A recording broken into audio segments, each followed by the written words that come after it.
Hi guys, હું આવ્યો તો ભેંસો પાવા માટે અને 2-3 કામ કરી દીધા. જો મરચીને પણ પાણી પાઈ દીધું કે સરસ મરચીઓ થઈ છે.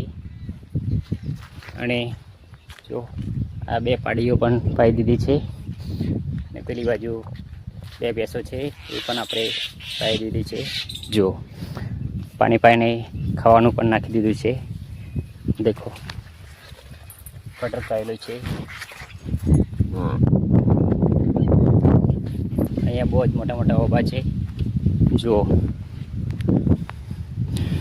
આ સાઈડ હરગવો છે અને અહીંયા લીંબી છે તો એને પણ પાણી આપણે રેડી દીધું છે.